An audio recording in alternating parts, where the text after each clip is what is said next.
Sir, I think more people will join eventually, and there are many people who are going to be joining us on YouTube also. We have already gone live on YouTube.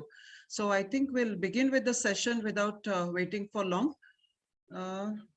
Okay, so good morning, everybody, and a warm welcome to our Teen Talk series, where we take the students, parents, teachers, counselors, all IMA members, everybody through different careers. This is our Teen Talk career series, which is going on, and we have taken you through various career options in the past, and today we bring to you career in medicine, which is much sought after, much looked upon career option for a child. And before we start with the session, I invite Mission Pink Health Chairperson, Dr. Jyoti Chudgupkar, to welcome the people who have joined today. Good morning, everyone. Thank you, Dr. Archana. Good morning and hearty welcome to everyone on this rainy morning. Greetings to everyone on this auspicious and holy day of Ashadhi Ekadashi from district Solapur, where a holy place of Lord Vitthal, that is Pandharpur, is full of Varkari, that is devotees. And we doctors have the great opportunity to serve them in case of any illness. This is the beauty of medical profession. The quote of Hippocrates, where the art of medicine is loved, there is also a love of humanity. Today, whatever we are going to listen is going to save someone's life tomorrow. It's our immense pleasure to have Dr. Shivkumar Utture, sir. Good morning and welcome, sir. Utture, sir, President, Maharashtra Medical Council, to make our young generation knowledgeous about medical profession and career.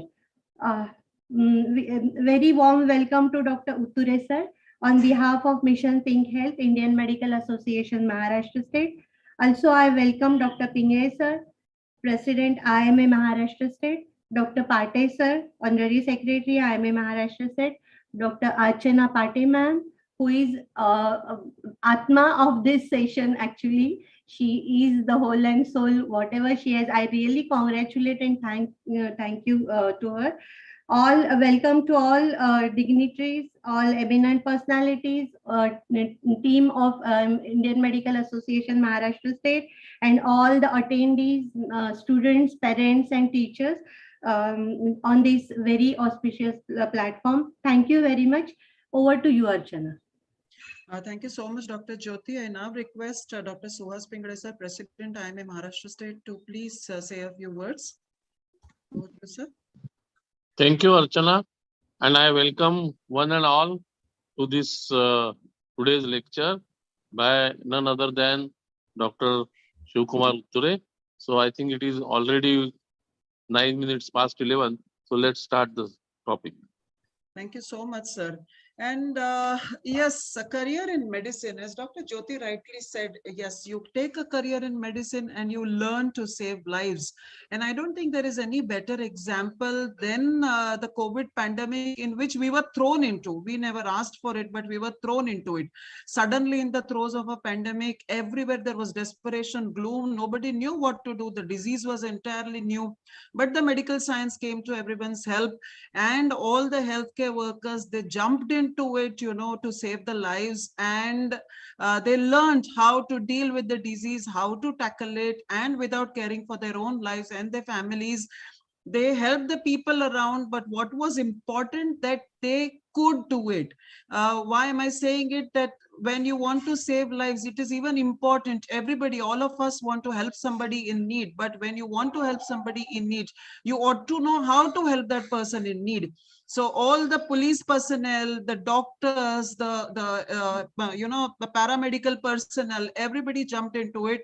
And with this, we know that we are capable of doing something good. A career in medicine is going through a sea of changes. Every day now the National Medical Commission has taken over.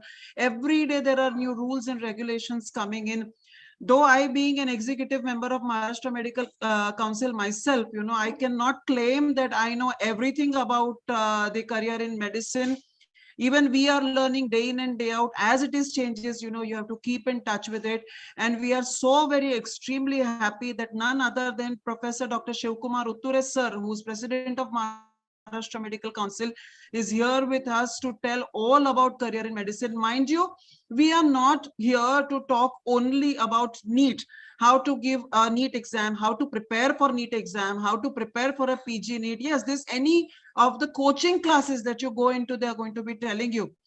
But what we have requested Dr. Utture sir is to give us an idea into what are the different aspects of career in medicine, because doing MBBS is, you know, any coaching classes is going to prepare you for the NEET exam and you can pass that exam and get into MBBS. But what after that? So that is what Dr. Utture sir is going to take us through. And let me please give a formal introduction of sir. It is a pleasure and an honor to give a formal introduction of sir. Sir is President Maharashtra Medical Council. He is member National Medical Commission. He is member of Medical Advisory Council.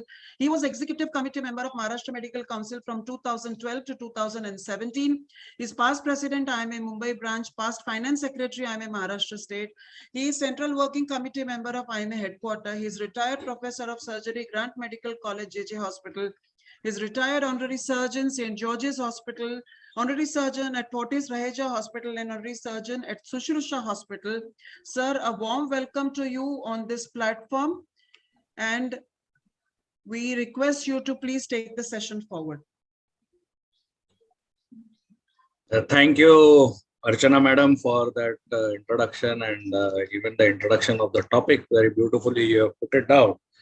And first of all, let me congratulate your whole team, Dr. Pate Madam, Dr. Jyoti Madam, President Dr. Pingde, Honorary Secretary Dr. Mangesh Pate, and the whole team for taking up this very, very important aspect called teen talks. I still remember when I went into medicine, nobody spoke to me or told me what my career options were going to be. It was just that my father was a doctor, so I had to become a doctor. And you know that path was fixed. There was no way I could move away from this path. No way I could make my own choices. And at that time, there was no one to tell us also what we are supposed to do, even if we want to take up medicine. Of course, things were much, much easier at that time. Getting into medicine was also much easier. Now, I believe the students go through a lot of hassle, lot of, mental trauma, even if they want to do medicine by choice. But to get into medicine is also very difficult, especially with all the new rules, regulations which are coming up. And now, as you are aware that we do not have the MCI anymore, and the NMC has come in its place. And there are some aspects which have been inbuilt in this NMC Act, according to which we are supposed to be making some changes as far as the whole medical curriculum is concerned. And that is happening over time. It is the UG board and the PG board which is there, which is very active in this. As you know, in NMC now we have got 4 autonomous boards which are working. So basically these boards are putting up a lot of new things which are there in the public domain also now, and notifications have also been given. Right, wrong, what they are doing, only time will tell. But definitely, let me tell you, when I'm sitting in the National Medical Commission over there and we discuss, we always, primarily we have the well-being of the students in mind whenever we try to bring up any new act, any new rules, regulations which are there.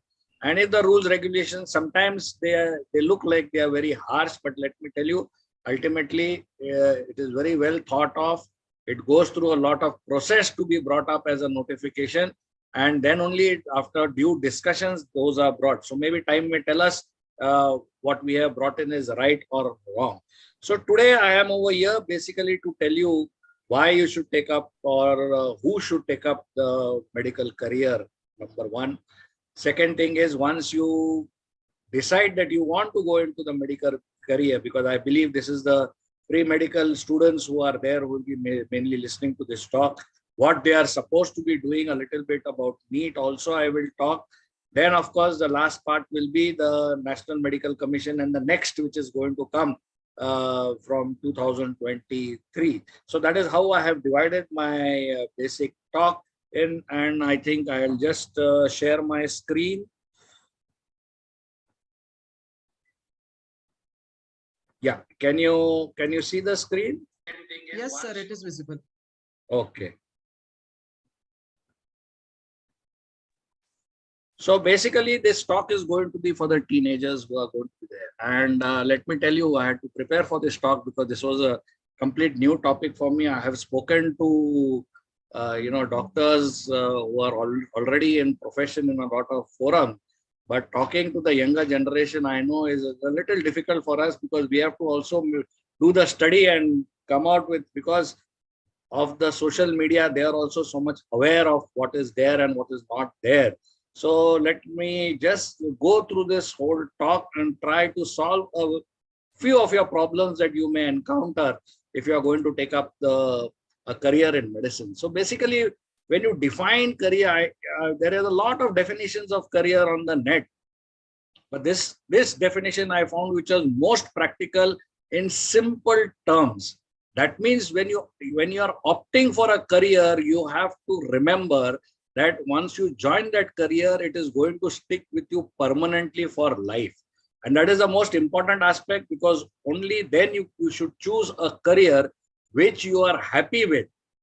I remember when I was a student in the student days, at that time, there were very fixed careers which were there open for us. So, of course, high on the list was becoming a doctor, then an engineer, a lawyer, a teacher, a banker. But let me tell you today, you have got a lot of careers which are there, which definitely, if you have an aptitude towards, you can opt for it and you are going to be happy in life. I know a lot of my colleagues who are there with me in medicine who are not happy in doing medicine, but they were forced because of some pressure, family pressure, parental pressure into medicine. I have seen a lot of them leaving medicine once they have started their practice and then joining, the career in which they were interested in which they would be happy in. So what I believe is, instead of wasting your 5.5 years minimum, that is till to get your MBBS degree, if you are not interested in medicine, there are a lot of other careers also. But having said that, let me tell you, one of the best careers that you can have, which is not only a good career, but a career which you will be able to do a lot of things for the citizens. And at the same time, also, as far as the money matter is concerned, because that is what your career is going to do, you're going to be tomorrow earning for yourself and your family. That is also one of the best careers that you can have, is becoming a medical practitioner. So when we talk about careers, what do we say? First of all, you have to have a goal as far as your career, which we call as a career goals. Just as this picture is depicting, there are a lot of doors which are there. So you have to decide what your goal is, and then you have to enter that, open that gate or door and enter that particular field. So what you have to focus, basically, when you say a goal and you focus on it, it will tell you what you are going to do for a living in the future. So it can be, some people are tuned for a job, that is what we call as a white collared, job that is there. So either your goal will take you to that aspect where you want to do a job, or it may take you to a particular field where you want to work as an individual, as an entrepreneur, or whatever it is. And then you may join that particular field accordingly. And once you have chosen this career goal, your aim should be that you have to strategize whatever you do after that. And this is very, very important because, and I have seen this happening amongst the students also. I think when I did my medicine, it was only when at that time there was inter-science. It was in inter-science I decided, yes, I also want to go for medicine.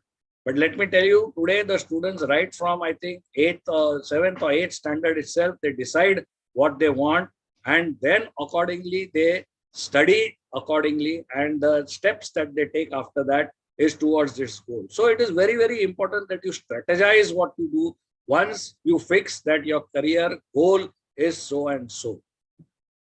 So what you should understand is that the career should not just be about earning money. Let me tell you, even a person, though I wouldn't say that it is wrong what he is doing, but even a person who sells vegetables on the road, or this has a stall on eatable stall on a road, he also earns money.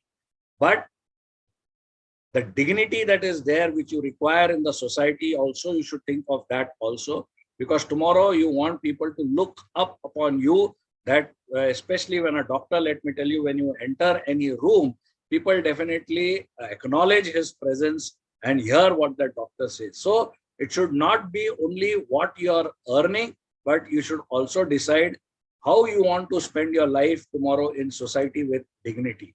This was a beautiful, depiction that I found on the net, and that's why I put this up just yesterday in the night. And if you see over here, the career goals, if you see, your career goals will change as you move right from your school days to your education, higher education over here. So it's not necessary that your career goal has to be fixed. Maybe as you mature, maybe as you learn more and more, you may be thinking that what goal you have chosen in the beginning is not the proper goal for you, and you have a choice of changing that career goal depending on at what stage you are as far as your ultimate career is concerned. So now, having said about in general about career, why do we want to have a career in medicine? So as I said, it is not only a question of satisfaction which is going to be there taking up the career in this career in the future, but this career should also sustain yourself and your family. So there is a statistics which has come up that come 2022, which we are now in, 26% of the jobs all over the world will belong to the healthcare facility. So the job opportunities are going to open up, and this is going to exponentially increase as the days go by. And why is it increasing? It is increasing because of the aging baby boomers. As you know, these baby boomers are the ones who are in the 70s, who were born in the 70s. And today, as you know, the geriatric age group is increasing. There was a time, especially in India, where we had the teenagers, which the percentage of teenagers of the population was very, very high. But as facilities have increased, medical facilities have increased, even the age is increasing, and therefore there will come a time when the geriatric ages will increase, and therefore the job opportunities for you also will increase. Then there are a lot of reforms that are taking in healthcare. We are seeing healthcare changing, especially in India, changing within 6 months to 1 year. Technology is coming into healthcare, what new developments are there as far as the medicine and the management is concerned. And a big role is being played by the pharmaceuticals also. So when there is a lot of research going on in healthcare, new drugs are coming up, the way of management of patient is changing, and more avenues are open for you to branch out in the field of medicine even after you have finished your doctorate. So all these things are there, which in future will definitely help you to settle down as far as your career is concerned and your finances are concerned. So who should be taking up this medicine? Why medicine you should take up?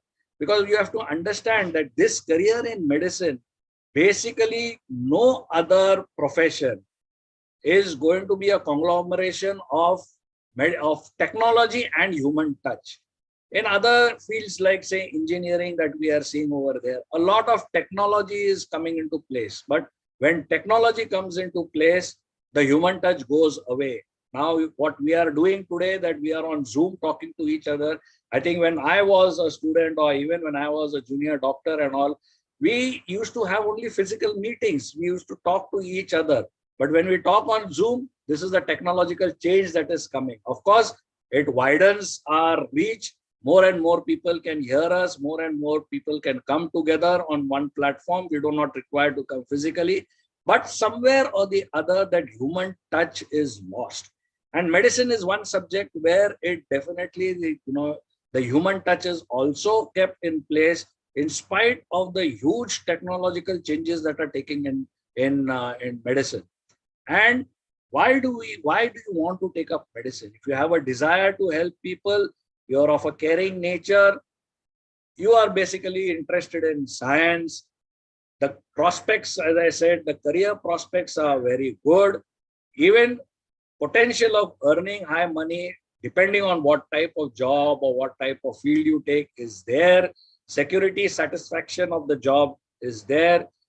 This is one branch where, like other professions also, where self-employment also plays a big role.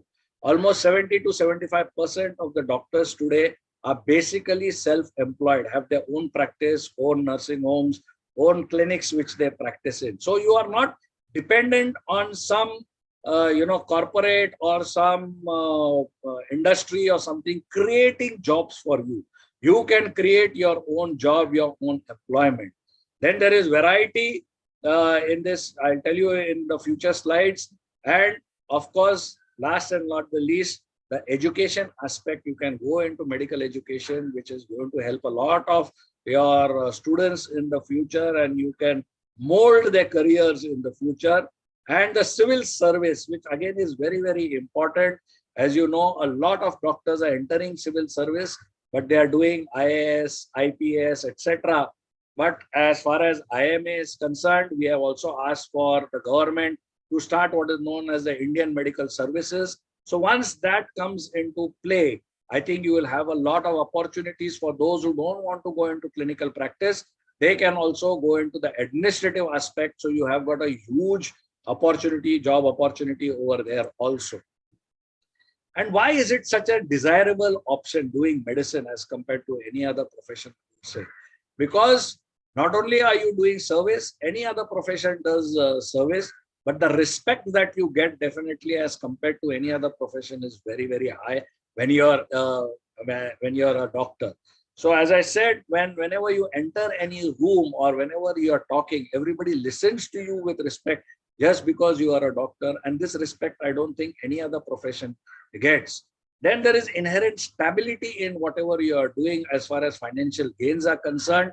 You may, as seen in any other field, even in COVID times, if you remember, the medical fraternity was the only fraternity which was allowed to go on practicing their profession, and all the other professions and all the other jobs were almost shut down for more than 1.5 years.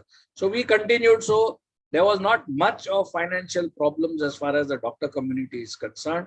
Then, of course, you have the satisfaction of doing something for the society, something for the human beings, for something for your family, for your neighbors, or whatever it is. That satisfaction is there.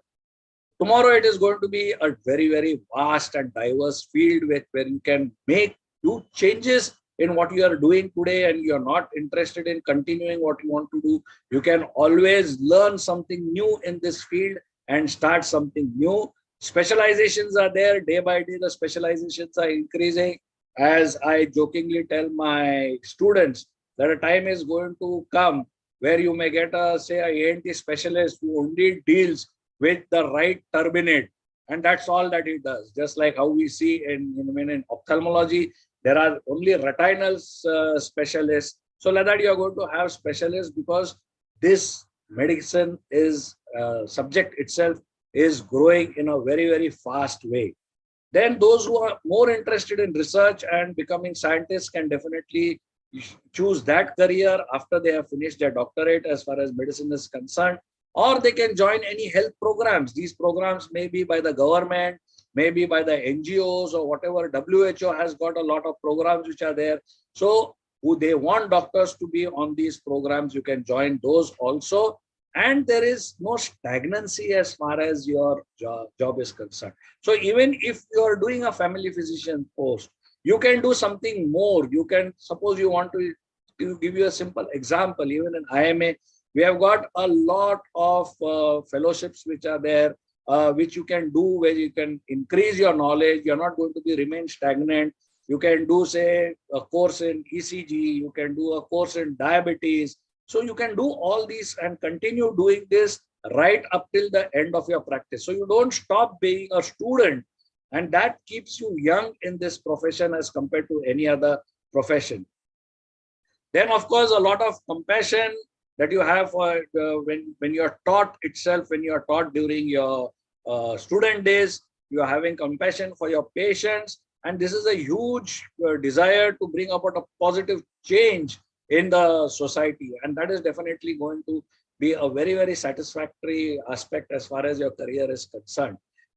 Beyond this also, the global stage is open for you. We have a lot of doctors who are moving out into the world.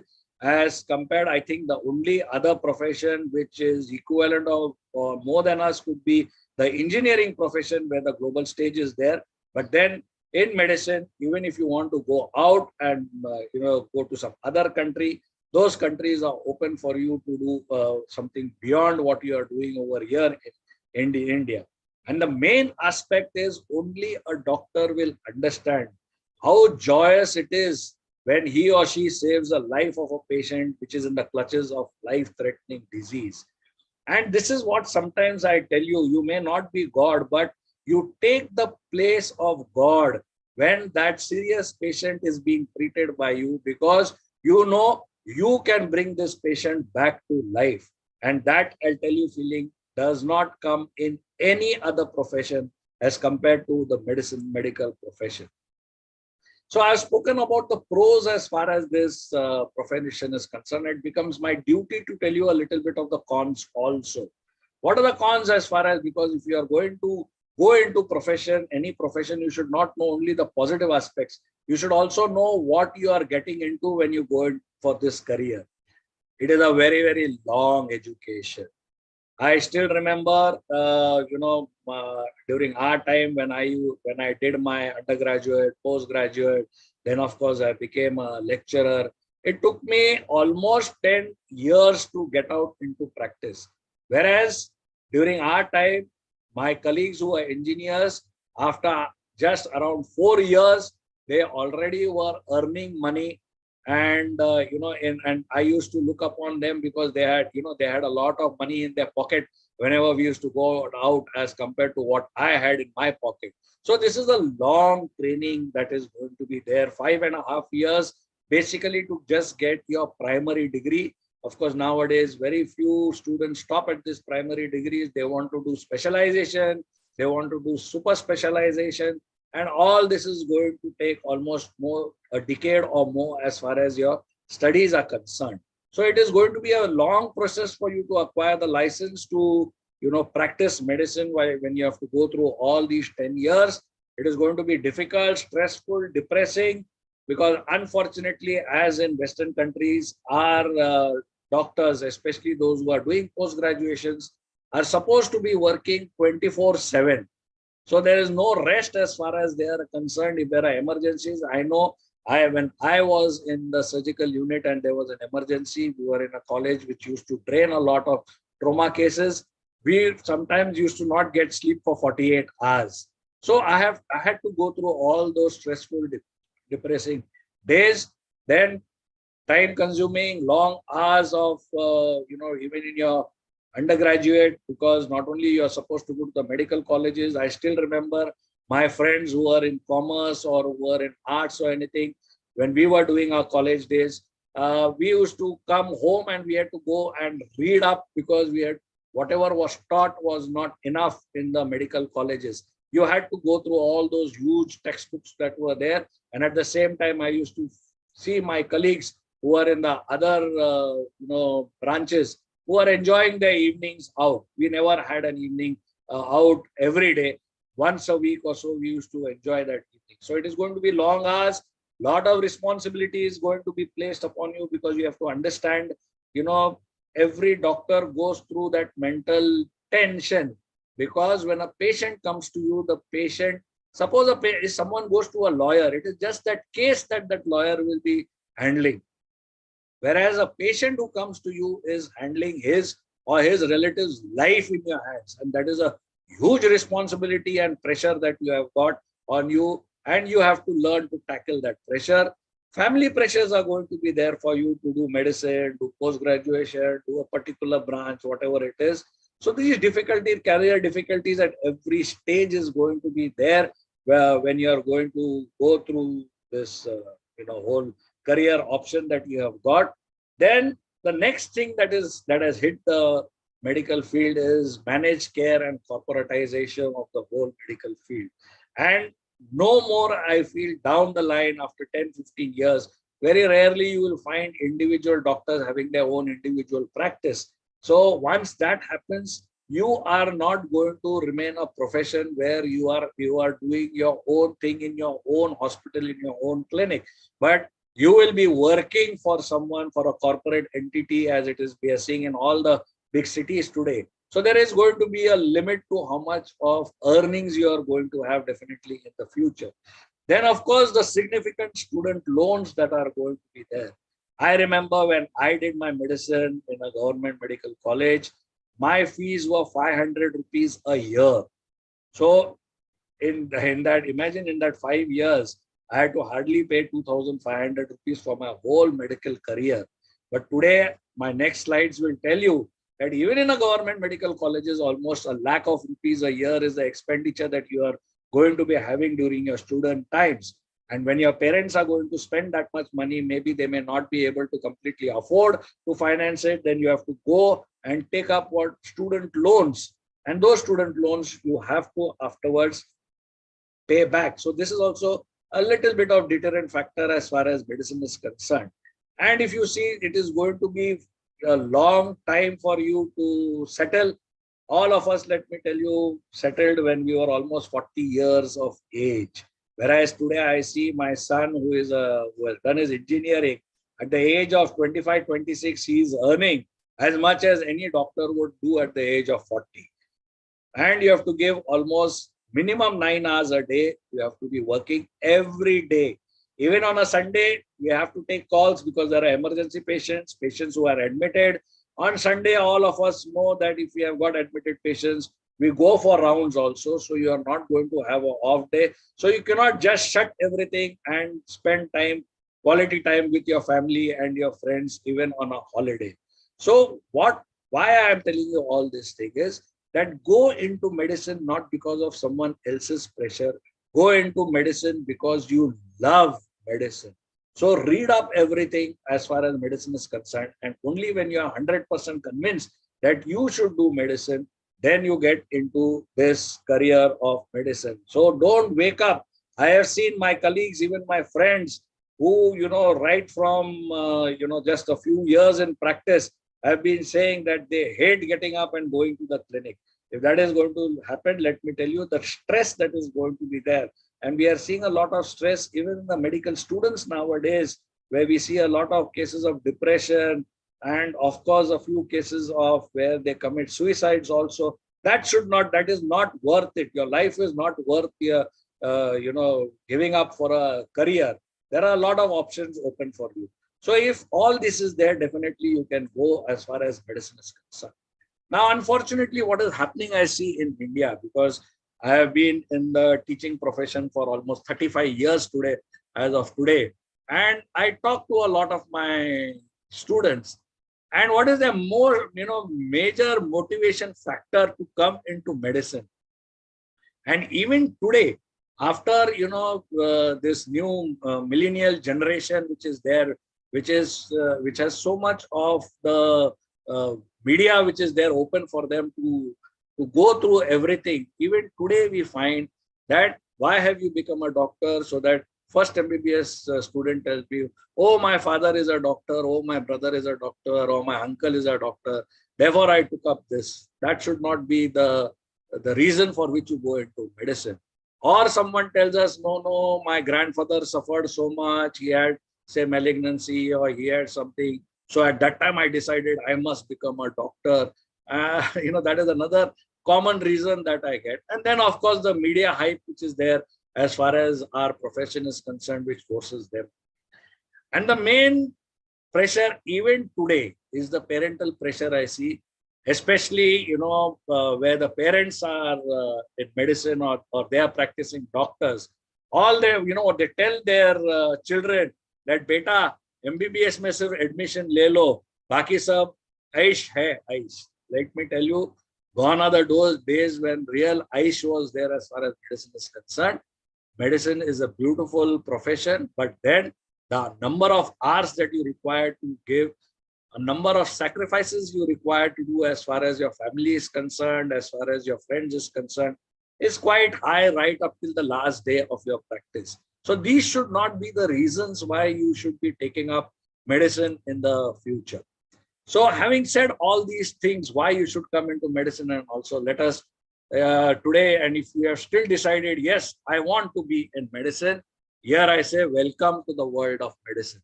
So let us talk about how you get into medicine, what you can do once you are into medicine in the next few slides.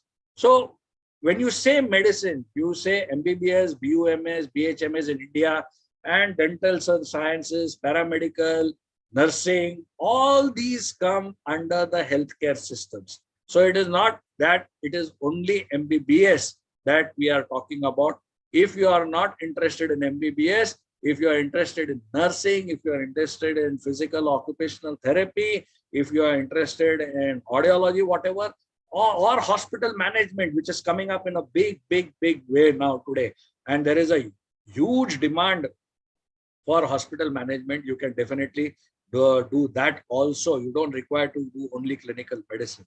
But today I'm going to restrict, because that is a huge topic to talk about, because individual branches have got their own pros, cons, what is good, what is bad. But today I will talk about basically MBBS, that is Bachelor of Medicine and Bachelor of Study. So as far as what we call as modern medicine is concerned,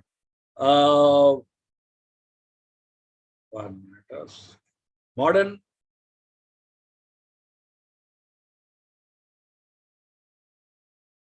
something has gone wrong. Yeah, can you see the slides? Yes, sir, it is visible. Yeah, as far as modern medicine is concerned, this is the degree that you require to take is the MBBS degree. And this is a 5.5 years of undergraduate program to get. See, MBBS degree is an undergraduate degree that you get. Beyond that, you have to go for your MD, MS, DNB, whatever. Those are the postgraduate degrees that you have got. And it is this degree is divided into 1 year of preclinical studies in general science subjects and 3.5 years of paraclinical and clinical studies. Beyond that, you're supposed to do the practical training of actually working in the wards and looking after the patients, and that is called as internship in India. Internship, denotes different things in the Western countries, but as far as we are concerned, internship is basically commonly used when you are doing a medical internship in India. And only after you finish all these things and go through all those exams and tests, you are allowed to practice as a medical or modern medicine practitioner in India. So 5.5 years is the total duration that you will have to give as far as your undergraduate studies are concerned. And what is the eligibility for getting into this MBBS? Minimum 50% aggregate marks. See, basically you require to have physics, chemistry, and biology when you are doing. So do not drop these subjects. If you are interested, these are the compulsory subjects as far as medicine is concerned in your 10+2, and you are supposed to get minimum 50% marks. But there is 40% marks for those who are in the reserve category. 10% less is there for them. And the minimum age group required for you to enter medicine is 17. That is what you require to go. And a good command of English should be there. This is especially for my students from the vernacular medium, because your whole study of medicine is going to be in English tomorrow. So I have seen a lot of my colleagues, even during my time, who came from vernacular medium. First MBBS was hell for them, because not only they had to learn those subjects, but they had to learn even English. So get into the habit, if you're thinking of going in for medicine, right from your 8th, 9th standard, try to become well accomplished as far as English is concerned, because that is going to be a medium of study tomorrow in MBBS and beyond. And then, of course, today, to get into medicine, you are supposed to give the NEET exam. Now, NEET exam basically was started quite a long time back. Before that, there was the CET exams for the individual colleges, individual states also. But as of 2019, NEET has become compulsory or the only eligible entrance exam for admissions to any government or private medical colleges. if you want to pursue medical education in India. And today, right from 2019, this NEET exam is conducted by the National Testing Agency, or NTA. And this NTA was formed by the Ministry of Health and Family Welfare in 2019. Basically, it is an independent, autonomous, and self-sustained premier testing organization for conducting efficient, transparent, and international standard tests in order to assess the competency of candidates for admission to premier higher education institutions. That means this body is required to test you not only for MBBS, for any higher education institutions if you want to join. And let me tell you, it is not so easy. You have to not only study hard, but very smart also, as far as you want to give your NEET exam, tomorrow. And what is the format of this NEET exam? This is especially for those students who will be going in for this exam this year, because next year the whole format is going to be changing. So basically today NEET exams are held in 13 languages, and this MBBS, BDS, BAMS, BSMS, BHMS, BUMS for dental, and all these studies you require to compulsorily do NEET. Even for the deemed universities and the universities like AIMS and JIPMER, which are holding their own entrance exam, right now today it is a common NEET exam for everybody. I remember my students in the past, some of them had given 16 entrance exams all over India. They used to run from one state to the other state. The poor parents used to be, because these students were young, they used to be taking them from one state to the other state just to give their entrance exam, so that somewhere they can get an admission. So today the government has made it very easy, especially as far as the GMER is concerned, that is the Graduate Medical Education Regulations is concerned. There is going to be only a single exam wherever you want to get admissions for any of these courses that you want to join in the future. And the topics are the 11th and 12th standard. And what the NEET exam is today not restricted, because the government found that especially vernacular students who had come from vernacular studies, because the NEET was in English, getting into medicine or any of these courses was very difficult. So today the government has allowed you to do NEET in all these subjects: English, Hindi, Assamese, Bengali, Gujarati, Kannada, Malayalam, Marathi, Odia, Punjabi, Tamil, Telugu, and Urdu. So these 13 languages are there in which you can do the NEET. And where do you give the NEET? Basically, NEET is today in almost 557 cities and 112 aspirational districts. NEET is being held, and you choose where you want to give your exam depending on your permanent address or present address, whichever you have filled up on the online application form. One thing you have to understand is, when you give this NEET exam, in this NEET exam, there is negative marking. So especially for my colleagues who will be giving the NEET exam this year, if you do not know the answer of any particular question which is there, please do not try to attempt it. Okay? Because for every wrong mark, you are going to get a negative marking, and that will bring down your scores. So only attempt those questions which are 100% sure that they are right. So don't guesswork as far as NEET exam is concerned, because of this issue of negative marking is concerned. And when you go for this admission processes, what you do basically for this NEET, you do have a registration for the entrance exam. All these details you can get on the net also. I will be just mentioning the topics. Then after that, you have to do the form filling and the whatever documentations are required for uploading. All those details are also there on the net. Payment of NEET fees has to be done. Then you have to download the confirmation page that you have, paid these fees and everything. You receive an admit card, which also will have to be downloaded by you and printed. Then you go for your entrance exam. Once you do good in your entrance exam and you get a good ranking, and you are given a college, you go for your counseling to that particular state or that particular college. So depending on your scorecard and the documents you submit at the time of the counseling, your admission in MBBS will be confirmed.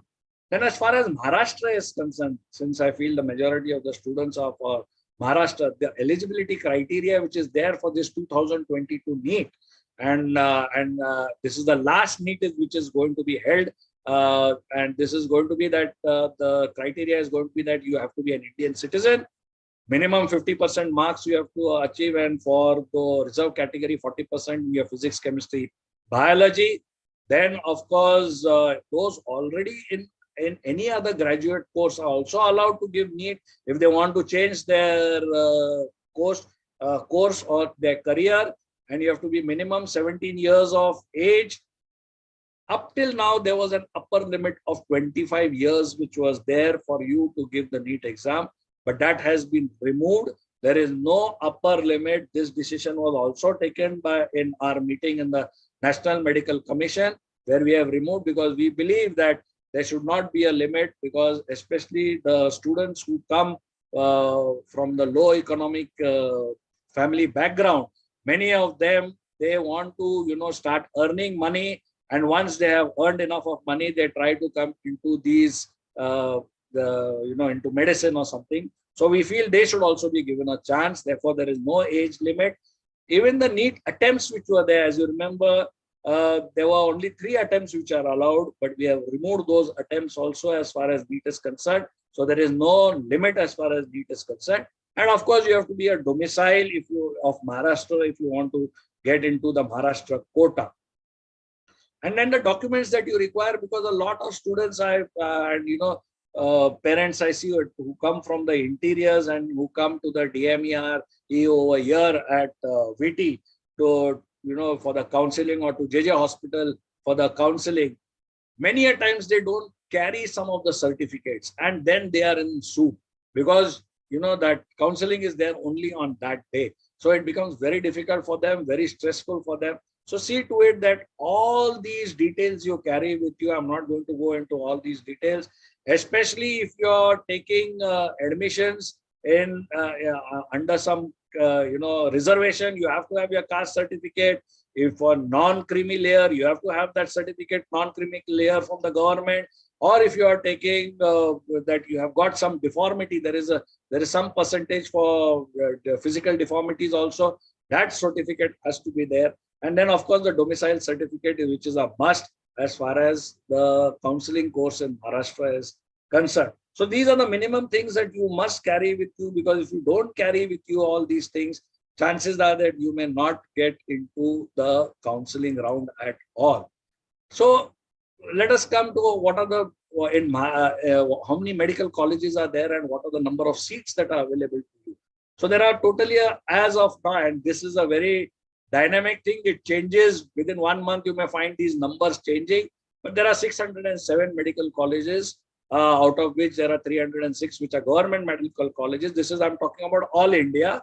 And there are 297 private medical colleges, deemed universities 49, central universities 3, and AIMS. As you know, now the government is starting AIMS almost everywhere. One has been Maharashtra, one has been started already in Nagpur. So there are 20 AIMS. I remember when I became the president about 5 years back in Maharashtra Medical Council, the number of seats that were there was so less. And today, we have taken a conscious decision, seeing the demand for MBBS studies that are there from the students. And let me tell you, in these 5-6 years, almost from 45,000 to 92,315 as of now, that is April, the number of seats have been increased. So today, almost we have seats for 92,000 students plus students in India. And as far as total seats in private and also are concerned, these are the numbers which are there. But don't stick to these numbers. As I said, these numbers change because a lot of applications we are getting for increasing the number of seats, of the number of colleges which are increasing day by day, which is happening and which is being encouraged by the government also. So please, when you are applying, go through all these details on the website to come to the exact numbers. And as far as the quota is concerned, it's still there. The 15% all India quota is there, and the 85% for the state quota is over there, because as you know, medical education is both a center and a state subject which is there, but mainly the state looks after the medical education. As far as this NEET entrance, see the demand that I have put up this slide basically to tell you that demand that is there for even today for medicine. You know, as of 2022 NEET, 18,72,339 students. How many seats are there? Just around 95,000 seats are there, for which almost these numbers have applied for that. And if you see over here, down over here, in every category, the numbers have exponentially increased. Those who want to still go in for medicine, though we are saying that the numbers may come down because of the studies which are number of years that are there, and of course other careers which look much more lucrative for the students. But even today, we have got a huge number of candidates who want to do medicine. And from Maharashtra, almost 2,55,258 people or students have applied for NEET UG entrance exam 2022. So this is the huge demand which is there. And in Maharashtra, we have approximately around say 9,000 seats which are there in the whole of Maharashtra catering for MBBS. And these are the colleges you should also know when you are trying to go for any career, okay, what would be your expenses and where you would like to be. Because, you know, if you want to do, say, any other branches like engineering, or even you want to go in for, say, finance or anything, you can do it in the city which you are staying. But you may have to change your city, you may have to change and go and stay for 5.5 years in these medical colleges, which may be far away from your residence. And even the fees, if you see, these are the fees which are there basically for the government medical colleges. As I told you, I became a doctor in our government medical colleges at 500 rupees a year. And today, if you see, even in the government medical colleges, average fees are almost 1 lakh. To this, you add your hostel fees, you add your, mess bill, canteen bill, your books. So medical education has no more remained, even in the medical colleges, it has no more remained a cheap, education which is there. A lot of money has to be spent by your parents on you whenever you try to go for medicine. And if you talk about the private medical colleges, again, these fee structures which I'm giving you and the seats may also change when you are actually applying, because, this is, as I said, this is a dynamic process. It keeps on changing every 6 months to 1 year. But if you see in private medical colleges, the fees per year, go from 5 lakhs to almost 15 lakhs per year I'm talking about. So you can imagine how much is going to be an expenditure just to become an MBBS doctor. So these are some of the medical colleges which I have put up over here, which are private medical colleges, and this is the expenses that you will be requiring to do if you are going to go for MBBS studies. So this was as far as NEET is concerned, and up till 2022. Come 2023, a lot of changes are going to be done as far as your admission into any medical course is concerned. And that is because the MCI has been removed and the NMC Act 2019 has come in its place. And what is this? This is nothing but the National Medical Commission, which has substituted for the Medical Council of India. And this is the umbrella regulatory body which will be, dictating how medical education system should work and do in the future. And not only that, they will be regulating this medical education and your medical practice also in the future. So a lot of reforms are coming into medical education day by day. We are discussing a lot in the National Medical Commission, and we are trying to bring a lot of changes because we believe that medicine has changed, education has changed, the way you teach has changed, and all these things have changed. So therefore, you also require to change things as far as the regulations, the rules, regulations are concerned, which will be governing this medical education. And there is going to be a scaling up of medical education, which is there, which we feel has to be there. And basically, this is because there is a shortfall of qualified doctors, especially in the northern states. If you see the medical colleges, the medical colleges are concentrated basically below Maharashtra, Gujarat, Maharashtra, especially in the south it is there. And if you go into northern India, the number of medical colleges which are there, the number of medical seats which are available for those students is very, very less. So what we believe is that we require definitely to scale up that. And even the NITI Aayog has proposed to us that you have to allow private entities to get into these medical education and try to convert district hospitals, which have got a lot of beds. They should be converted into teaching hospitals with minimum of 150 MBBS seats. So tomorrow you may find that every year at least 10 to 15 new medical colleges coming up because of this, district hospitals, which tomorrow will be turned into private medical colleges. So the number of colleges will increase, the number of seats will also increase now. Now, as far as MBBS is concerned, it is basically governed by the UGME, that is the Undergraduate Medical Education Board of the NMC. And a lot of, this board and the NMC has taken a lot of decisions which veer away from whatever medical practice or medical education has been all these years. And what are the few of the changes that we have done over here are the introduction of foundation course right from phase 1 itself is going to be there.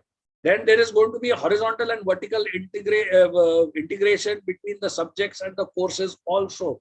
So today you may be allowed, and especially with the new national education policy, which is going to come up in just a couple of years now, you will be allowed to change even your course as far as medical education is concerned. Then there is going to be early clinical exposure. I remember when I did my MBBS, 1.5 years I spent only in the classrooms, just like I would do in any other profession. And it was only the second MBBS after 1.5 years, I was allowed to go to the wards to have ward clinics, and I was exposed to the patients. Now, what is going to be happening is that you are going to be exposed to these patients right from first year itself. So early clinical exposure, because we believe that more than you knowing medicine through books, you should know medicine through practical aspects of actually managing your patients. And therefore, this concept of early clinical exposure has been brought. Then, of course, student-doctor method, because this is same thing as in our old concept, Indian concept of teaching, Gurukul, where there was a direct relation between the teacher and the student. Here also it is going to be the same thing. You are going to have what are known as mentors. We have introduced that. All those details will be coming up. I'm not going to go into details over there. Who will be, hand-holding you through the whole of your medical careers. Then there are going to be electives which are going to be introduced also. As I said, we want to veer away from, this a set pattern which was there in the past. You can do that. More and more concentration is there on skill development and training. That is a practical aspect of, medical training. Then secondary hospital exposure is going to be there. You are going to learn a lot during the MBBS years itself about not only the normal medicine, but also specialty and super specialty medicines also. And there is adoption of contemporary education technologies in the future. We believe that technology is going to play a very, very big role as far as medical education is concerned. And simple to just give you an example, let me tell you that we have already put into place in National Medical Commission, especially for preclinical subjects like anatomy, physiology, etc., where all the medical colleges have now got classrooms which are connected with the National Medical Commission online, and there will be a senior professor sitting in Delhi who will be giving a lecture for every student all over India in every medical college. So you will get the best of teachers who will be teaching you, number one. Number two, we are finding a lot of difficulty in getting medical teachers especially for the preclinical subjects. So that will be bypassed over here. So all these technologies which are there is going to be, adapted by the National Medical Commission as far as the future of medical education is concerned. So once you have got into medicine, you should also know what you are supposed to go. So medicine is, your MBBS course is divided into first, second, and third. Okay. So as far as the first MBBS is concerned, which is going to be a 1 year, you are going to learn anatomy, physiology, biochemistry. So these are the pre-medical courses, preclinical courses which are over there. So that will be for 1 year. Your second MBBS course is going to be all these subjects where they are going to be the paraclinical and the clinical subjects also will be introduced over here. And then, of course, the final MBBS divided into 2 parts. The first 1 year will be for community medicine, which is now more and more stress we are trying to give, especially during the COVID times. We have seen community medicine is the branch of medicine which has played a huge role in tackling this COVID. And this, let me tell you, even when I did my medicine, preventive and social medicine was the last subject that we used to really go to or we used to study. And we used to see that we used to just pass. But no more. We have understood the importance of this also. So this is going to come up in a very big way. And then, of course, ENT ophthalmology. And then the final MBBS part 2 will be basically medicine, surgery, pediatrics, obstetrics, and gynecology. So the major clinical aspect. After doing all these MBBS courses, you'll have to do what is known as next entrance exam. This is the new thing that will be coming up in 2023. And this next is again going to be absolutely required for you to pass both next 1 and next 2 if you want to get a license to practice your medicine. So once you do next 1, you will be getting your provisional registration for you to do the compulsory rotating resident internship of 12 months, which you are supposed to do, after which you are supposed to do your next 2 exams for you to get the certificate, both your degree certificate and your certificate for actually practicing medicine. So what is this national exit exam? Because, the students who are going to be going into medicine, remember, this is after you finish your MBBS. So you should know what you have to face when you're doing your MBBS. So that is basically next is nothing, but it is going to replace what we used to have, the NEET exam for your PG-ship. And for the foreign medical graduates who do the medicine, say in Russia, China, Philippines, and they come to India, today they are supposed to give what is known as a foreign medical graduate examination. And there was always a feeling amongst these students that this FMG exam was very, very difficult. And, they used to have a disadvantage because passing in this FMG examination, we found was just around 10 to 15%. So they used to feel that there was always an advantage for the Indian students, whereas there was a disadvantage. So all that has been clubbed. Both the Indian students and these foreign medical graduates who come into India will have to give next 1 exam. And plus this next 1 exam is going to replace what NEET PG we used to give to get into postgraduate study. So basically from 2023, you are going to have 2 next exams. The part 1 exam is going to be online MCQ based exam where marks will be allotted. The next part 2 will be basically a practical based exam which will be taken. And this, the next one will be all India at one time they will be taking. The next 2 is going to be a practical based exam which is going to be conducted by your individual colleges and your universities. Now, why has this next come into place in spite of the in place of what is known as the NEET PG exam? Because we found that the most important aspect of you becoming a doctor was your practical training during the 12 months of internship. But because you have to give a NEET PG exam to get into your PG-ship, that is your MD, MS, whatever it is, DNB or whatever it is, the students used to not concentrate on this practical training during the internship. There used to be a lot of abstention, a lot of students who are not interested in the ward work and everything because they were concentrating on the NEET PG exam.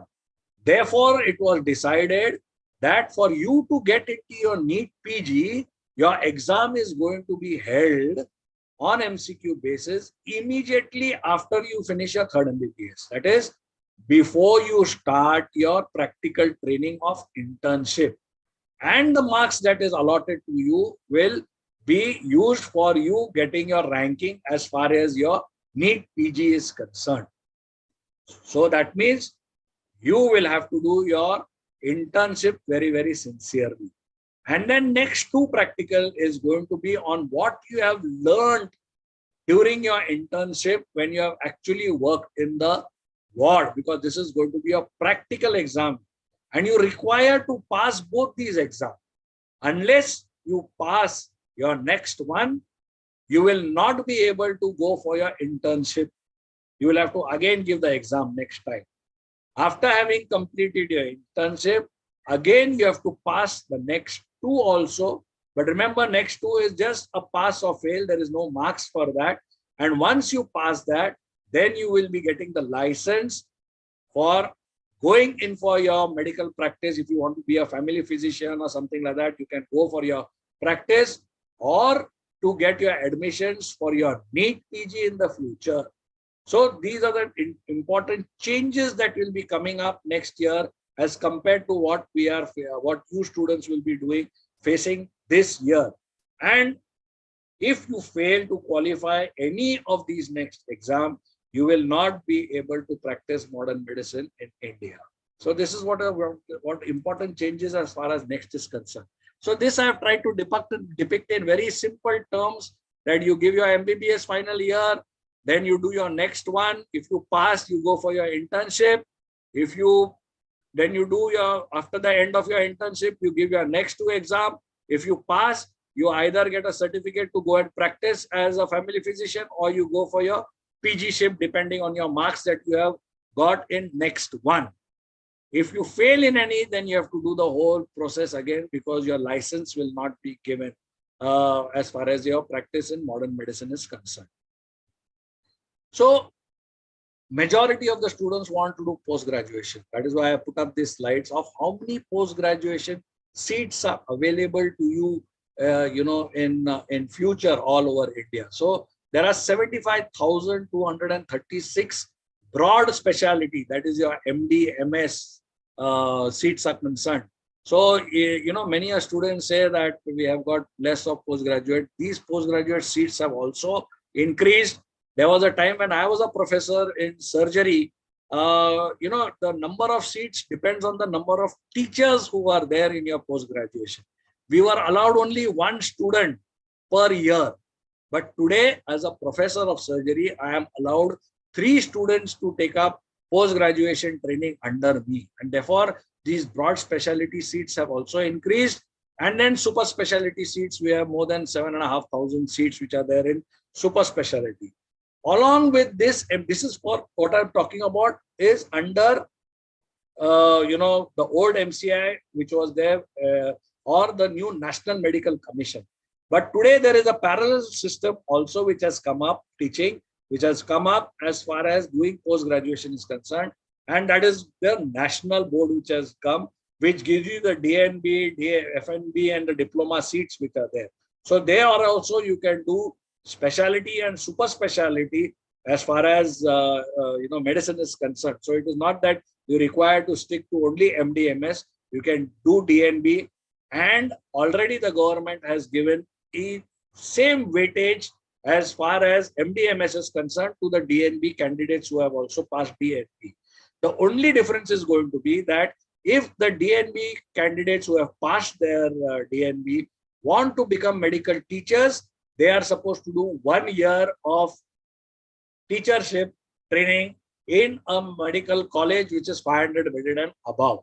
So that is the only difference as far. But if you want to go for private practice, MD/MS and DNB is at the same platform as far as your private practice is concerned. So these seats are also, now DNB also, day by day they are going on increasing because they are expanding all over India, and these seats are also will be available for you if you want to do your PG ship after your MBBS exam. So are you supposed to do only PG ship after you have passed your MBBS? No, there are other options also that are available to you today. These options were unfortunately not available to us when we did our MBBS. So once we finished our MBBS, if we could not get any PG ship, we had to go for family physician and do only clinical practice or go in for some education. But today you can go for research, you can go for leadership roles, you can go into education aspect also, because as I have already told you that even DNB is increasing day by day. You can be a DNB teacher, you can be a MD/MS teacher in the health universities, you can do medical legal work more and more as the days go by or past. We have seen that the number of complaints which are coming against doctors is very high. And today, a lot of our medical colleagues are doing their law, because we have seen that a lawyer who has got a medical background can definitely do better medical legal work than a pure lawyer who does not know anything about medicine. So you find, surprisingly, we are also finding even in Maharashtra, a lot of doctors who have done their LLB, LLM, they have given up their registration with the Maharashtra Medical Council because they want to practice medical legal law. Because as you know, you cannot be registered in two councils. So you cannot be registered in Bar Council also and in Maharashtra Medical Council also. So they prefer giving up their council work. I mean, you are giving up their clinical, license in Maharashtra Medical Council and going in for law work also.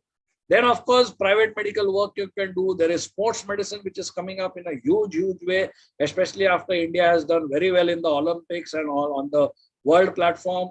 Then business roles, you can go, as I said, you can go in for administrative jobs also. Charitable roles, if you want to join some NGOs and do your medicine over there, or you want to join WHO. And then, of course, companies which are come up, which require a lot of medical staff also. Beyond that also, now there are specialist avenues which are there, which are open for anybody who has done their, medicine. And this is a huge thing which has come up, is medical audit and medical management, health economics. All these subjects have come up in a big, big way. And the governments require you, the WHO requires you to do all these courses, because these statistics help us to plan the future as far as what type of management to be done in a particular disease. We have seen this in the COVID times also. So you have got medical audit, you have got management studies, you have got health economics, you have health information systems, basics of statistics, which is there as far as medicine is concerned. Human behavioral studies, again, which has come up. Even the Indian government is, concentrating a lot on this psychological aspect of studies also. Then, of course, pharmacoeconomics, even the pharmaceutical industry today requires someone with a medical background to help them in this.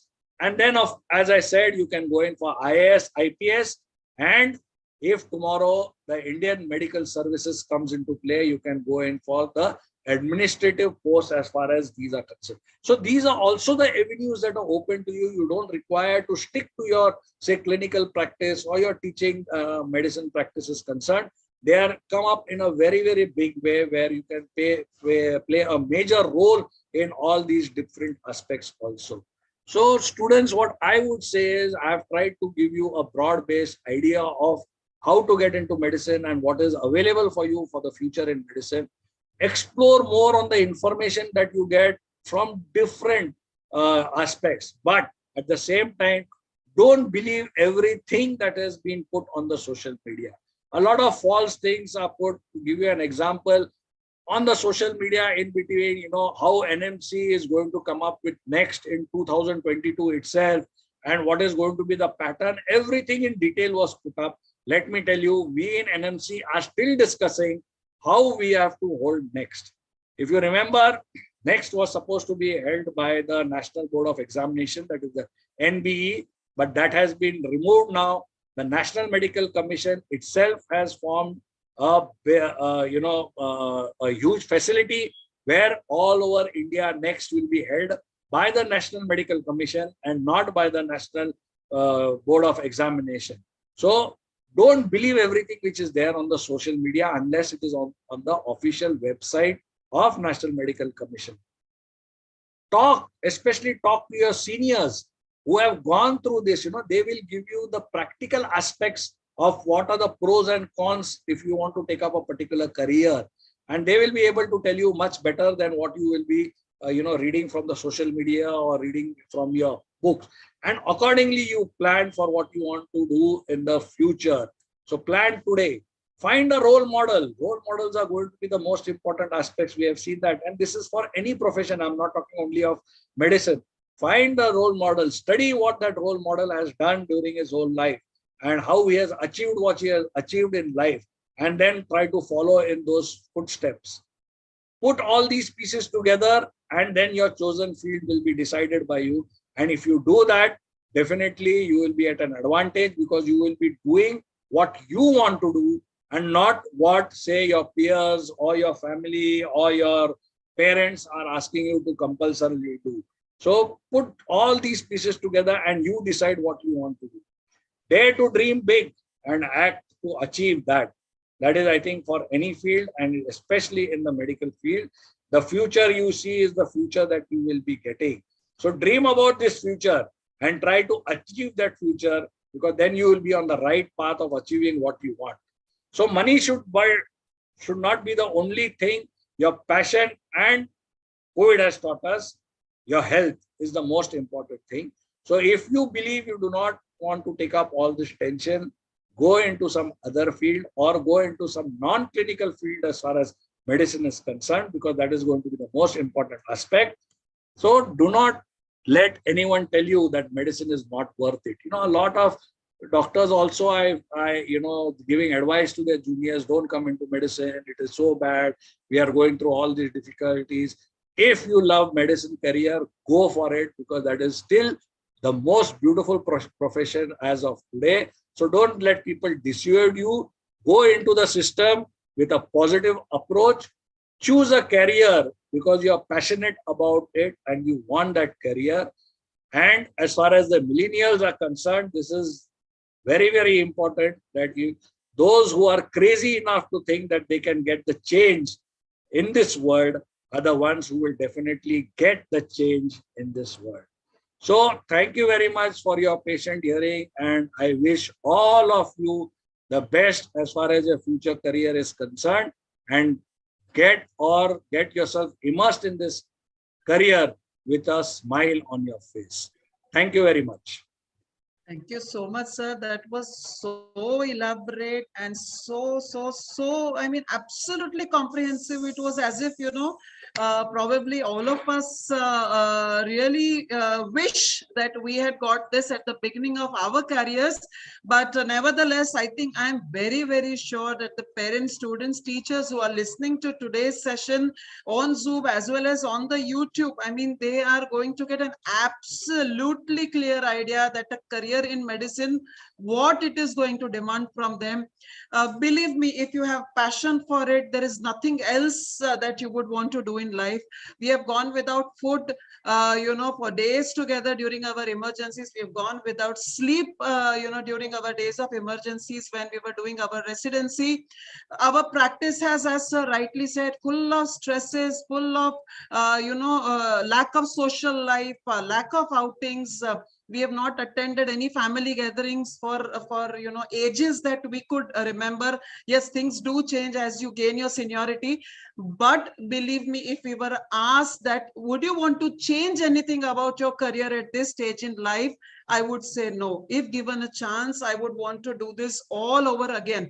So you need to really have that passion, that dedication, that willingness to go through that stress and still come out smiling, and be ready to fight whatever the changes may come through in the profession, as sir rightly said, because every field is changing. With the new policies coming in, every profession is going to be changing in some way or the other. But if you have a passion for it, definitely go for it and do not let anything deter you. But yes, please see that you have an aptitude for the career. We have already taken up that session on how to choose your career. See to it that you have an aptitude for that career. Also, you have that aptitude for taking up stresses talk to people. It is very, very important. We are always there to help you with a career in medicine. We are always there to help you. So talk what it is all about. Do not get swayed away either ways when people deter you or whether people push you. Do not get swayed in either which ways, but see what is right for you. And even if after getting into medical education at any point in time you feel that the stress is getting too much for you to handle, see to it that either you are consulting a professional about it, you're coming back and talking to any one of us or your parents, or even if you want to change your field at any point in time, there is no binding on you to complete it, because nothing is more than your life or your mental peace or your health. So with this, I'm going to be inviting questions from the audience. Sir, there is a question in second MBBS, Patho Micropharma. In the new curriculum, it is there for 1 year, which was there 1.5 years for us when we did our medicine. Because as I said, more and more we are going in for the clinical studies, and we have found that, you know, these subjects, sometimes what we learn in detail may not be there helpful for you in the future. So you should know the bare minimum, but that is required. And if you want to go for these subjects, definitely those next 3 years that you spend doing your MD or whatever, you are going to go into details. But as I said, this whole thing is a dynamic process. Many changes are taking place. We are still thinking over it. We are taking a lot of meetings with health experts, educationists in the medical field and everything, and trying to get a lot of changes also in this medical education system in NMC. So you may find a lot of changes coming up. That's why I have repeatedly said that please go through the website for what is the latest. Today I have spoken to you of what is being done today, but maybe after 1 year things may change. Sir, is MD MS equivalent to PhD is what is being asked in the chat box. See, PhD is, again, this is an extremely hot topic that is being discussed in NMC also. As far as PhD is concerned, we have very less of PhDs in India. Basically, these PhDs come from out of India who come over here. And yes, those PhDs are recognized in the National Medical Commission. They are on the schedule also. As far as the new National Education Policy, NEP 2020, which has been mooted, in that you are allowed to go for, as I said, there is a lot of lateral integration which is happening also. You are allowed to go for your PhD also.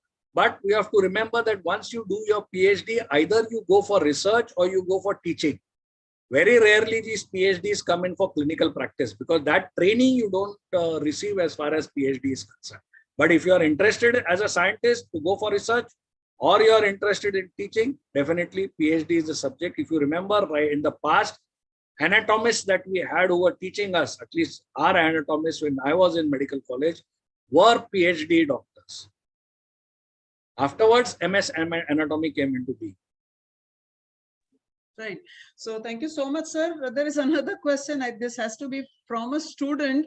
MBBS or BDS, which is better for study? So please, if you could take it. Now, let me tell you the practical aspect. MBBS, see, both courses are good. I said, first thing, you have to have a passion. So, you know, if you have a passion for medicine, go for medicine. If you have a passion for dentistry, go for dentistry. Having said that, let me tell you that MBBS is much more rigorous than, not that BDS is not, but MBBS comparatively is much more rigorous. As a BDS, you can go out and practice immediately after you finish your BDS, or you can go for MDS. As an MBBS, I am finding, I don't know, the basic mentality is everybody wants to do post-graduation. So the number of years that you are going to spend before you start really earning is going to be very high also. BDS, biggest advantage is, unlike our clinical subject, there is no emergency for you. So you go home, you shut down everything, just like in any other profession. You go on your holidays, you shut down your clinic, no problem. Unlike that, in MBBS, as you know, as clinicians, even if you go home, and you won't be able to come, you are supposed to give a locum in your place who will be looking after those patients who are there under you. So all these pros and cons are there on both the sides. BDS is, I think, even the technological changes that are happening in BDS are huge. Today they remove all your teeth and they screw up some new teeth over there, which looks absolutely normal. And even you can go for Miss World and Miss India and everything with those false teeth. They are so beautiful. So BDS is also a beautiful branch. Again, I say, don't choose. It is so funny sometimes when my students who pass MBBS come to me and I ask them, what are you going to take for post-graduation? They say, sir, I will take orthopedics, I will take MD medicine, and I will take radiology. Now I said your aptitude of a physician is completely different than the basic aptitude of a surgeon. So you cannot, but unfortunately, there are so less of seats available for them to do post-graduation. So they say, no, sir, this will depend on how much marks I score as far as your entrance exam is concerned. I knew I was going to become a surgeon right from second MBBS itself once I started going to because it was so easy for me. For the new students, it has become very, very difficult now. But please follow your passion, because if your aptitude is towards, say, medicine, and you do surgery, remember, for life you will have to do something which you don't have an aptitude for. Don't do that. Don't fall for that trap. Try to do what you love to do. That is all the, after so many years of being a teacher, I would like to give advice to all my colleagues. Absolutely, sir. I think we were lucky to get into, a subject which we always wanted to do, but things have really become difficult for the students today. Children, please do a good research into what you want to do and what is your aptitude for and what is that subject going to demand from you. And only after that get into a subject. Please, I mean, as sir rightly said, this is something you don't need to compromise with the life that you have to live. You should enjoy and be passionate about the life that you want to live, of course, about your profession. So please get into a career only if you're going to be enjoying that career throughout your life. Sir, what about the guidance for students who have just returned from Ukraine? This was discussed in detail in the National Medical Commission also.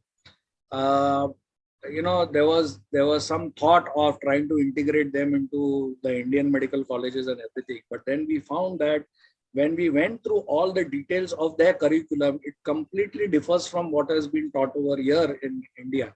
So it would be difficult for us to, get them into these studies, number one.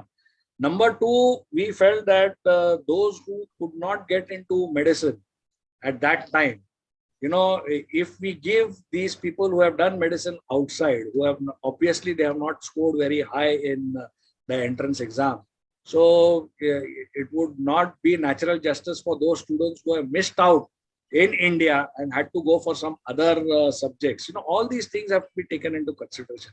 But having thought of, we have to even, discuss what these students are going through.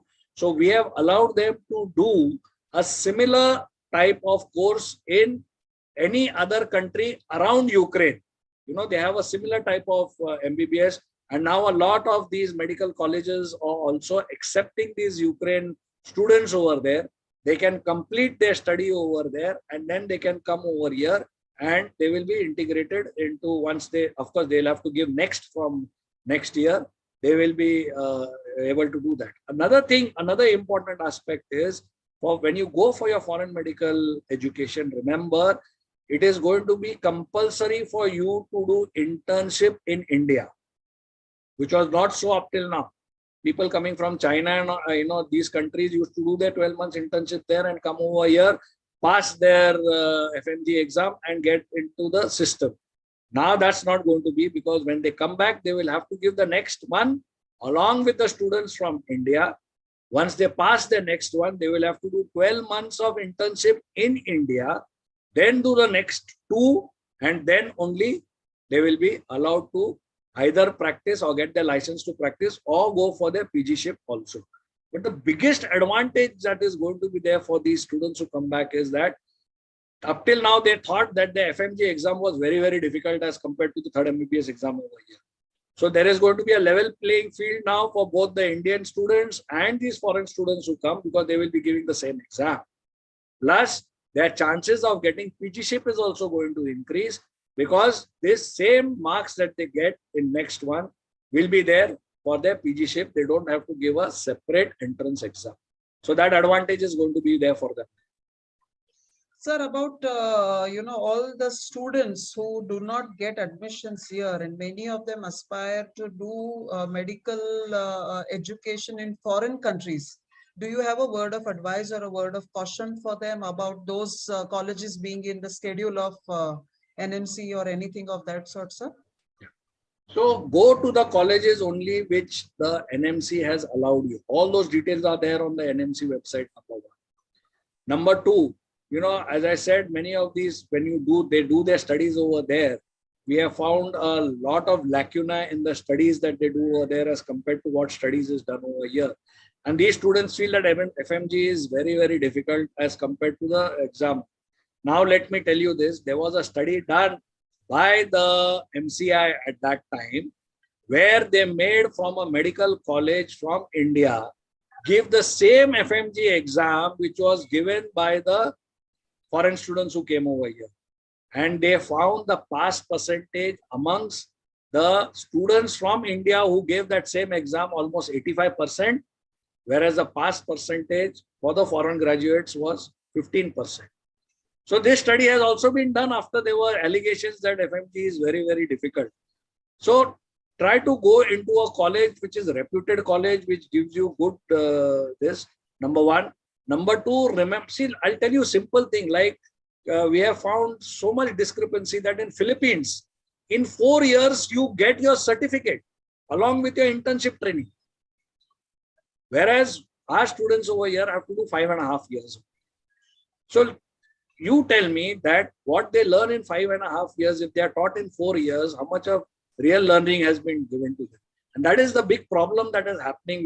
We are seeing over here, when foreign graduates come over here to give their FMG. Another thing, they have to see that the degree that they do over there should be registrable in that country. There was a clause which was put that they should register in that country, which was there in the draft, if you remember, for foreign medical graduates. Of course, I had been the main person to object to that. I said, if they are going to spend that much of time and money to register in that country, why they should come back to your country? They will go and study the practice over there. So then it was changed from registrations to registrable. That means they have to just get a certificate saying that this degree is registrable in that country. So see to it that it is registrable in that country, because a lot of students are being duped by many of these private universities over there in these foreign countries. And another thing is that they have to remember that they will have to repeat their 12 months of internship over here also when they come back. So all these things should be taken into consideration, and then only they should go for these foreign medical. Absolutely. Studies. Absolutely. It is similar to, I suppose, whenever any admission is taken into a medical college in Maharashtra or in India, that college has to be in the schedule. The subjects have to be in the schedule of Maharashtra, the National Medical Commission now as well. Only and only if it is registered in the schedule of the National Medical Commission will you be getting a registration with the NMC or the respective states. Similarly, if the course, if you do from a foreign country, if it is not in the schedule of the country from which you are planning to do, then that entire education may go waste, and you will find yourself in a bigger soup, and you will feel that my entire career has got wasted. So please do a very good research before you get into education in the foreign countries, and the MD, MS that you do from the foreign countries, that will be an equivalent of MBBS in our country. So please be very sure of what you are taking up in the foreign countries. This is, of course, not to deter you from taking up anything outside, but just be careful so that later you do not find yourself in a bigger problem. Sir, the question is, can you suggest, okay, does the government service bond get deferred if you get PG or super specialization seat? This was also discussed in NMC, and let me tell you one thing, that NMC categorically unanimously agreed that bond service should not be there at all. But as I said, medical education is a state subject. Health is a state subject. So individual states have got a right to, notify these bond services. All states do not have bond services. Remember that. In Maharashtra, we do have bond services. And yes, deferment is being discussed, but we are getting a lot of resistance from the administration, which says that do not even give them the completion certificate unless they finish the bond service. So that discussion is still going on. As I said, this is a dynamic process. Today, you can defer it. If you are doing MD/MS today, you have deferred your post MBBS bond service, and you do those number of years after you finish your MD/MS. The advantage of that deferment is that if you do your MD/MS, you are supposed to be given the job which is concurrent to your post. That means your MD/MS education. You cannot be given a casualty officer's job or anything like that. The government is compelled, that's a court judgment which is already there, that if you are a surgeon, you should be given a surgical job only in a medical. So I think one way that is an advantage also, because that much training you get. We had to do, I did almost 7-8 years of post MS, my training as a full-timer. But everybody does not get a full-timer's post because that is a teaching post. So this training will definitely help you in the future, especially if you have gone for MD/MS. But that belongs to the state to decide bond or not bond, not to NMC. Right. Sir, there is one more question which has come, and I think this you've already answered. Can you please suggest a good aptitude test for selecting a PG stream? There are a lot of private counselors who are there. If you go on the net, you'll find hundreds of them who will be telling you. But as I said, your aptitude, more than your aptitude, your love for that subject, your love for doing medicine, and what I have told you, what is expected out of you, if it is there, you can't believe in all these aptitude tests, because I have seen people taking aptitude tests where they tell you are not fit for this course, but they have done that course and they have done very well in that course after. Because see, at the age where you are 12th standard, you are really not exposed to really give a good aptitude test. So don't believe it may help you in some way to decide if you have decided on 1, 2, 3, and then you want to choose one of those 3. But it will not, I don't think any aptitude test will decide if you want to go for medicine or not. Absolutely. First jump into the water, learn to swim, and then you decide, whether you want to go in for an Olympic or you want to just do a local swimming or whatever. Because once you start working, you're definitely going to understand, what subject pulls you the best, it attracts you the best, and you want to spend your entire life doing it. Like for me, I got a seat in pediatrics and it was just not my calling. I had resigned from that seat. My calling was only medicine. And so with medicine, I felt that my life was sorted. So it is only and only what you want to do is what is going to give you happiness in your life.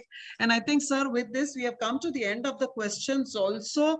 So believe me, children, whoever is listening to this, when you get into medicine, your empathy, your compassion, your tender, loving care to the patient, and your love for the subject is going to see you through. Because as they used to tell us, our teachers used to tell us, when you give a tender, loving care, or you hold the hand of your patient, or you talk to them lovingly, your patient is probably half sorted and half cured. So it is a lot of medicine, it is a lot of medical science, but it is a lot about humanity and a human touch. Though considered initially as a noble profession, it has now become like any other career, like any other profession, but still this career, this profession has not lost its human touch, and we are very, very, very proud of the profession that we are in. And I'm sure that if you choose to enter this profession, you will not be exchanging it for anything else, and you will be equally proud to be a part of this profession. Thank you so much, Utturesh sir. You have been really, really wonderful in giving all the information to everyone. We are today joined by past IMA Maharashtra State President, Dr. Hozi Kapadia sir. Sir, are you there? If you could just unmute yourself and say a few words. Sir, you are the co-host. You'll be able to unmute yourself. Yes, yes. Yeah, Dr. Utture sir has given a very excellent thing, but I would like to add that can it not stress on the specialty of family practice? Because what we see in India is that there should be more family physicians who are the backbone of the treatment rather than everyone going to an MD or MS. So I think once we develop this family physician as a specialty, I mean, many students will join, and then their internship should be with a senior family physician, and they will really love it because today they feel that family physician is what they see in the villages and districts and all that. But if you are really a trained family physician, if you have a good practice, you are also looked upon as equally good as a consultant. But that thing should come in the training itself, that if it is a specialty by itself, then many students will select it. I hope Dr. Utture can throw some light on it. Yeah, we are already in NMC. We are thinking about MD family physician. That is there in the pipeline. The only thing is, all the nitty-gritty things have to be thought of doing it. See, what is happening is why we are getting less and less people coming into family practice as far as MBBS is concerned. Number one, as you said, that aura of being MD, MS is not there. They feel, and over the years, they feel the family practitioner has been looked down upon, number one. Number two, there is a lot of competition, from the Ayush doctors, which is there, and which they feel it is not worth, going into family practice as far as that is concerned. But things may change in the future. Yes, we are thinking in a very, very positive way as far as MD physician is concerned, so that they can do family physician is concerned, number one. Number two, the concept as in the Western countries that you cannot go to a specialist unless you go through the family practitioner. If that slowly comes in over the years, Yes. because today I see for simple cough, cold, fever, especially in pediatrics, a little bit that child cries, immediately they run to the MD pediatrician instead of going to the family physician. This concept should change in the mindset of even the patients. And somehow, if we can get that, I know it is very difficult, it is very easy to say, but practical implementation is going to be difficult. If that comes, I think, again, the glorious days of a family practitioner is going to be there in the future also. Thank you, sir. Sir, there is a question. How can we start preparation for the next exam? Or rather, I would say, is there any, a curriculum or something which is available of how the next exam is going to be, or what kind of?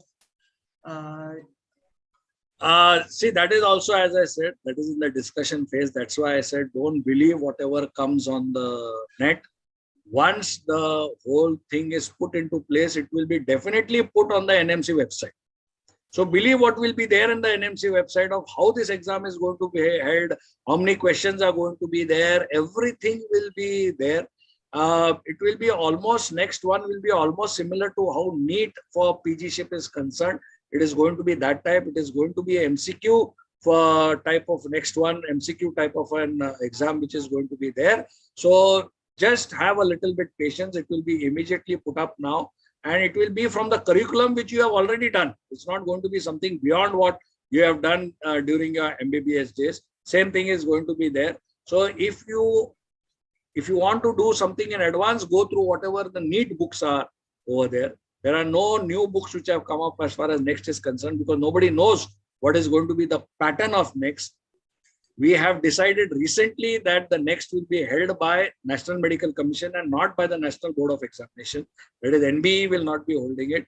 It will be held by the National Medical Commission, for which, already the whole infrastructure has already been put into place in Delhi. It is going to be completely separate in a separate building itself from, the from the the MCI building or National Commission building, which is there at present, so that there is no interference. And it is going to be so strict from all the rules, regulations. Just to give you an example, is that even mobile phones by the workers who are working over there will not be allowed inside. So it is going to be so strict so that everything is transparent over there.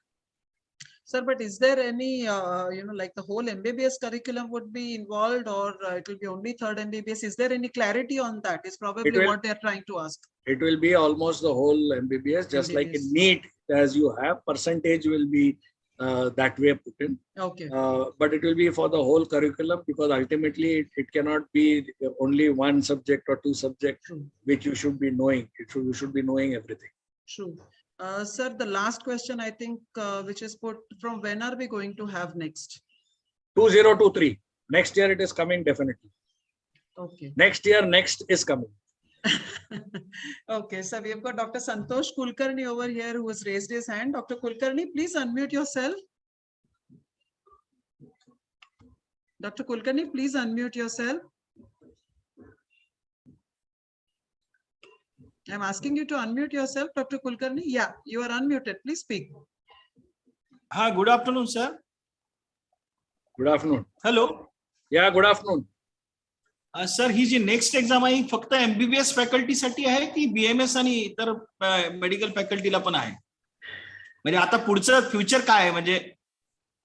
See, being in National Medical Commission, I can talk about only MBBS. What they do, because they are also in the whole process. See, everything is going to be coming for all the different fora also. Only thing is they come after us.